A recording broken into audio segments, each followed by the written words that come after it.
Hello students, आज करेंगे हम क्लास 8th का क्वेश्चन नंबर 10।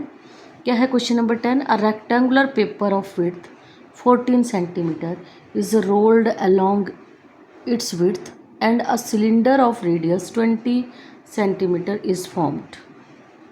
ठीक है, find the volume of the cylinder. Question क्या है?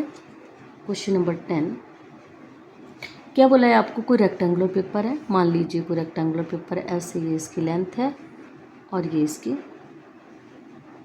ब्रेड्थ है। ठीक है, मान लीजिए ये इसकी ब्रेड्थ है। ठीक है, और क्या बोला है? इसकी सिर्फ ब्रेड्थ दी हुई है 14 सेंटीमीटर। तो इसको क्या किया? इसको ऐसे रोल किया। अब मैं आपको कैसे बताऊं? इसको रोल किया और इसका सिलेंडर बना दिया।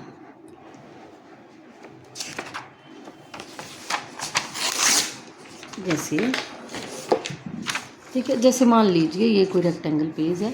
ठीक है, अब ये इसकी ब्रेड्थ दी हुई है 14। ठीक है, तो आपने क्या किया? इसको ऐसे रोल किया, इसको ऐसे रोल किया, जो एग्ज़ाम में बताया, इसने बताया हुआ बुक में, ऐसे रोल किया और इसका एक सिलेंडर बन गया। और सिलेंडर से क्या हुआ?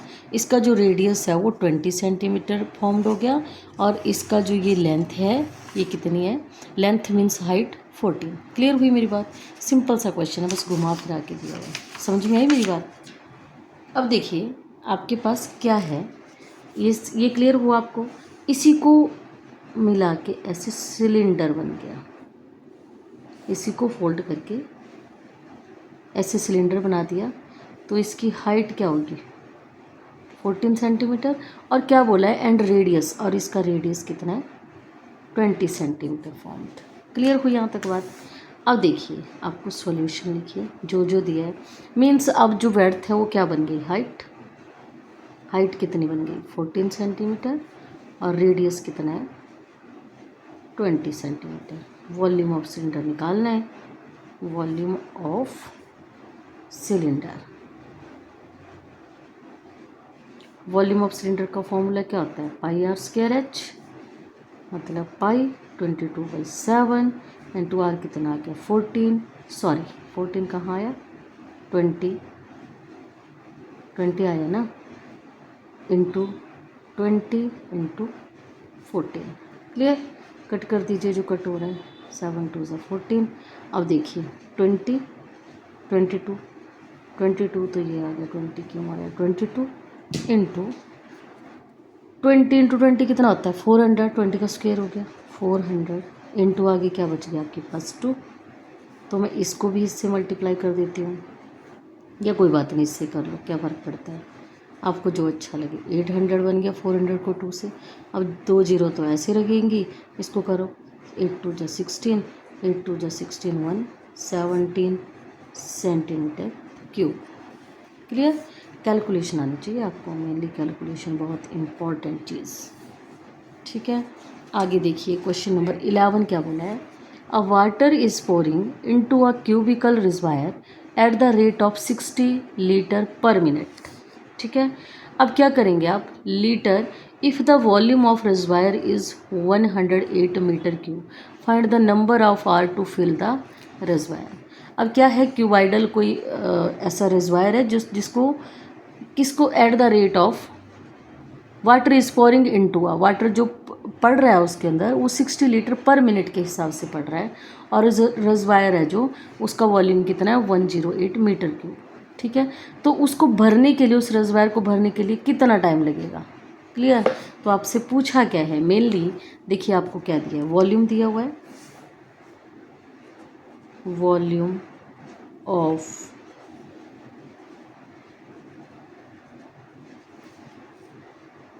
आर ई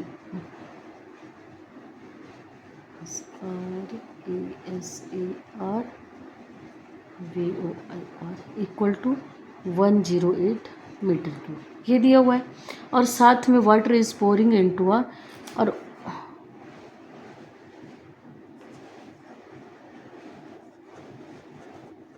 वाटर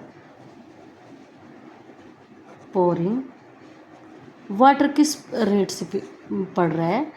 तो ये कितना लिखा है? 60 लीटर। अब आपको पता हो तो जो 1 मीटर क्यूब बनेगा, 1 मीटर क्यूब इक्वल टू, मैं चाह रही थी कि इसको भी मीटर क्यूब को लीटर में चेंज कर देते, ये लीटर है। अब जो वॉल्यूम दिया हुआ है 108 मीटर क्यूब को अगर मैं करूं तो ये कितना बन जाएगा, 108 000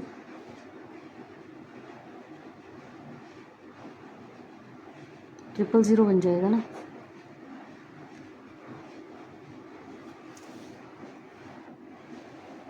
पर मिनट दिया है, ठीक है, ये हो गया। इसको तो लीटर में चेंज कर लिया मैंने, लीटर में चेंज कर लिया। अब ये जो 60 लीटर पर मिनट है, पर मिनट के हिसाब से पर मिनट, अब क्या करेंगे, मिनट को हम आर में चेंज कर लेंगे या मिनट को हम सेकंड में चेंज कर लेते हैं। देखिए 1 मिनट इक्वल टू 60 सेकेंड, तो